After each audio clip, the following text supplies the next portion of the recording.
The ground beneath your bare feet is not merely soil, it is a waiting room for a silent, microscopic hunger.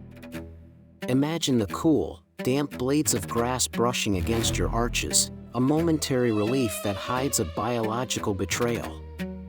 Beneath the verdant mask of the meadow, thousands of larval parasites, Necator americanus, stand poised like coiled springs of translucent ink. They do not bite, they melt. As your weight settles into the soft earth, they detect the chemical warmth of your skin, a beacon of living parchment in a world of cold silt. Without a sound, the larvae begin their corrosion of your boundary. You feel a faint itch, a minor irritation you dismiss as a blade of grass or a stray hair, but the biological lie has already begun. They are dissolving the proteins of your dermis, swimming through the microscopic fissures of your heel. By the time you reach the safety of your porch, the invaders have already breached the citadel. They are no longer on you, they are of you, navigating the dark, sanguine rivers of your veins toward their ultimate feast. The earth has claimed its tax, and the migration through your cooling flesh has only just commenced.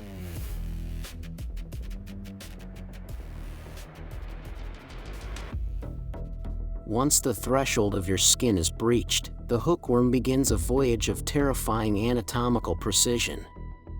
It does not wander aimlessly, it submits to the current of your own life force. Carried by the sanguine tides, these microscopic stowaways arrive at the heart, a thunderous, rhythmic engine that unknowingly pumps its own destroyers. They are hurled into the pulmonary circuit, arriving at the delicate, ink-stained lace of your lungs. Here, the transit becomes a violent intrusion. The larvae do not merely reside in the blood, they must escape it. They burrow through the fragile walls of the capillaries, erupting into the air-filled chambers where you draw your breath. Your body senses the micro-rebellion. A tickle in the depths of your chest, a dry, persistent cough that you attribute to the damp evening air. But this is the ciliary escalator at work, a biological mechanism designed to clear debris, now hijacked by the parasite. With every spasm of your throat, you are hoisting the invaders upward, out of the respiratory dark and into the pharyngeal light. Then comes the final, involuntary betrayal, the swallow. As you clear your throat, you provide the very transit they require. They slide down the esophagus, a long, ribbed corridor of shadow, passing through the acidic furnace of the stomach unscathed, shielded by a cuticle of biological deceit.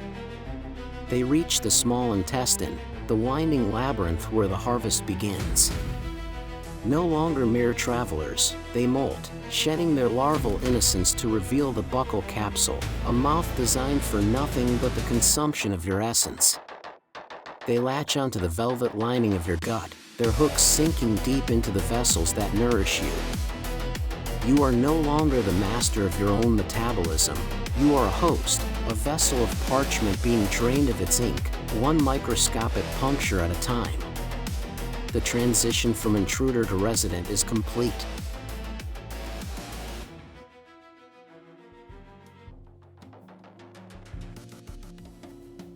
Deep within the coil of the small intestine, the hookworm establishes its residence.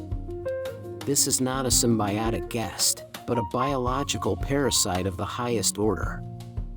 The mature worm possesses a head that is a nightmare of Victorian engineering, a buccal capsule armed with curved, chitinous teeth designed to anchor itself forever into your mucosal wall. Once latched, it begins its work, the extraction of your sanguine ink. The worm secretes an anticoagulant, a chemical trick that prevents your body from sealing the breach. Your blood flows freely into the parasite's gullet, bypassing your own organs to fuel a foreign hunger.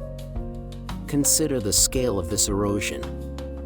A single worm consumes only a fraction of a milliliter each day, but you are rarely the host to just one. In the damp shadows of history, Victorian laborers were found to harbor thousands of these creatures. This is the pale sickness, a slow, creeping anemia that drains the color from the cheeks and the will from the spirit. The host becomes an unreliable narrator of their own vitality, attributing the crushing fatigue to hard work or a melancholic soul, while the truth is being drained away beneath the ribs. The skin turns the color of tallow, the heart begins to pound in a desperate attempt to circulate what little fluid remains, and the mind becomes a fog-drenched landscape. But the horror is not merely internal. Even as it feeds, the hookworm is a factory of continuation. A single female can release 30,000 eggs every day into your digestive tract, turning your very waste into a vehicle for contagion. You become a walking vessel of dispersal, shedding the seeds of future misery back into the soil that first betrayed you. The cycle is closed, the anatomy of your decline is mapped out in the dark parchment of your viscera. You are being unwritten, one precious, scarlet drop at a time.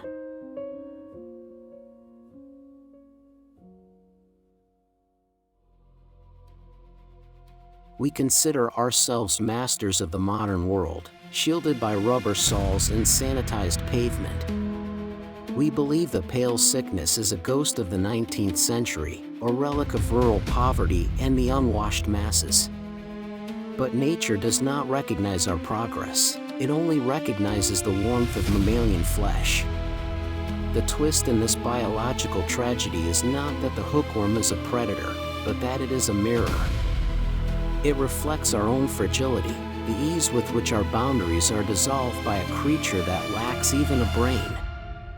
Even now, as you sit in the safety of your digital glow, the ancient design remains unchanged. The eggs wait in the damp shadows of your garden, in the park where you shed your shoes for a moment of grounding. That grounding is a beckoning. The itch you feel on your ankle tonight might be a phantom, or it might be the first corrosion of your dermis, the start of a new migration through your private dark. Do not ignore the signals of your own anatomy. If this dissection has unsettled your psyche, perform the necessary ritual, like this record and subscribe to our ledger to ensure you do not miss the next autopsy of the human condition. We are all just ink and parchment, waiting to be unwritten. I am your anatomist, and this has been a glimpse into the subterranean grasp. Welcome to the mortal coil.